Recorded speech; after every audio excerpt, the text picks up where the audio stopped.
Hi everyone. मेरे सामने एक बुक है स्पोकन इंग्लिश की, है ना।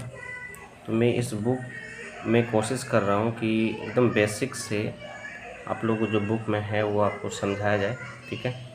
तो आप इसको ऐसे कर सकते हैं, है ना। इसमें पहला जो है वर्ब के बारे में दिया गया है ना। Verb is a word which tells action, ठीक है। ये पूरा समझाया गया है कि वर्ब क्या होता है, किसी क्रिया किसी काम को करना या होना बताती है ना। ये पूरा आप लोग पढ़ सकते हैं। यहाँ पे जो इम्पोर्टेंट है, क्रिया के रूपों में आईएनजी, एस और ईएस, आईईएस, डीईडी जोड़ते समय आपको कुछ नियम को याद रखना होगा। यह आपको सही अंग्रेजी लिखने में बहुत मदद करेंगे, ठीक है। जैसे कुछ रूल्स हैं, जैसे हम आपको बता रहे हैं, जैसे रूल्स ऑफ आईएनजी, है ना।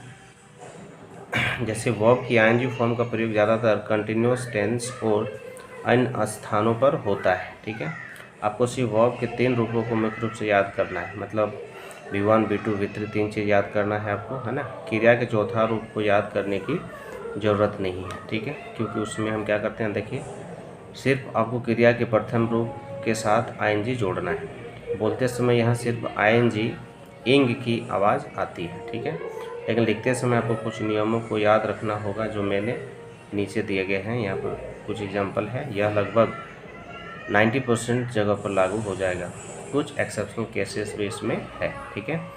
पहला जैसे रूल है, यहाँ पर देख सकते हैं, जिस क्रिया के अंत में ई आए, है ना, उनके साथ आईएनजी लगाते समय अंत में दिया हुआ ई हटा दें और आईएनजी लगाएं। जैसे टेक है, तो टेक में क्या है, अंत हो रहा ई से, तो इसमें अगर हम आईएनजी लगाएंगे तो ई को हटा देंगे। जैसे टेकिंग, है ना, देना गिव होता है, तो देखो गिविंग, है ना। बदलना चेंज है तो चेंजिंग, है ना। बंद करना क्लोज, क्लोजिंग, है ना। बचाना तो सेव, सेविंग। बर्बाद करना तो क्या है, वेस्टिंग।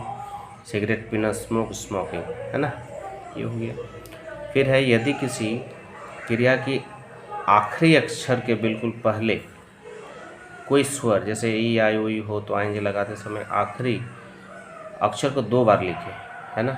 यहाँ पर आईएनजी का रूल यहाँ पर दिखाया गया है ना। मैंने सभी कुछ उदाहरण अंडरलाइन कर दिए गए हैं, जैसे आप नीचे देख सकते हैं, स्लैप, है ना। तो स्लैप में क्या हो जाएगा, अंत किससे हो रहा है, देखो लिखा हुआ ए ई आई हो, बिल्कुल स्वर ए ई आई हो, तो आईएनजी लगाते समय आखिरी अक्षर को 2 बार लिखे, जैसे स्लैप है तो स्लैपिंग हो गया, ठीक है। बैन है, बैनिंग हो गया। आपको ये चीज़ याद रखना है, ठीक है। इस तरह से एग्जाम्पल है ना।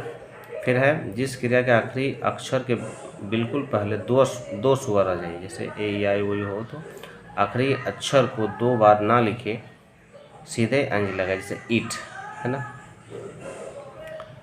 तो ई ए टी हो गया, तो क्या हो जाएगा, ईटिंग हो गया। यहाँ पे क्या आ रहा था, ध्यान दीजिए, दोनों में अंतर क्या है, जैसे स्लैप, है ना, SLAP हो रहा था, यहाँ पे लिख रहा था ना, यदि किसी क्रिया के आखिरी अक्षर के बिल्कुल पहले कोई स्वर हो, मतलब अंत में क्या हो रहा है, एक कॉन्सोनेंट आ जा रहा, फिर एक वॉवेल आ जा रहा था, ठीक है।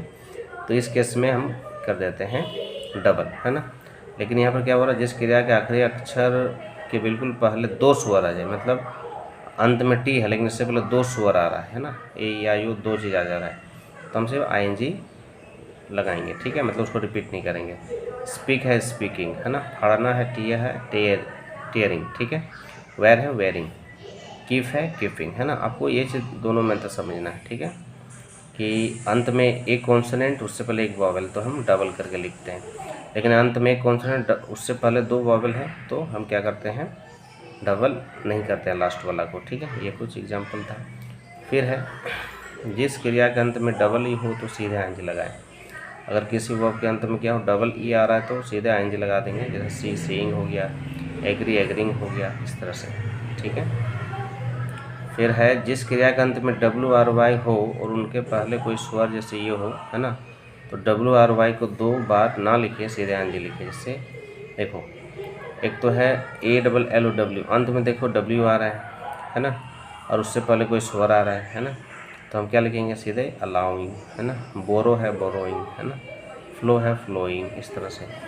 फिर क्या है, जिस क्रिया के अंत में आई ई आए, तो आई ई दोनों को हटाएं और वाई लगाकर फिर आएंगे, हम लोग लगाते हैं, ठीक है। जैसे डाई है, DIE, डाई, क्या हो जाएगा, डाइंग, है ना। लाई है, LIE, क्या हो जाएगा, लाइंग। टाई है, टाइंग, तो तो ये कुछ आयंज लगाने के रूल्स हैं, है ना। आप इस रूल्स को ज़रूर याद रखें, है ना। तो आज के लिए इतना ही। अगर वीडियो अच्छी लगी, अगर आप चाहते हैं कि ये वीडियो आगे और कंटिन्यू, ठीक है, ये पूरी स्पोकन इंग्लिश की एक बुक है, तो इसको मैं प्रत्येक पेज बाय पेज आपको पढ़ाता हुआ चलूँगा, अगर आप मुझे बोलेंगे तो, ठीक है। Thank you for watching my videos.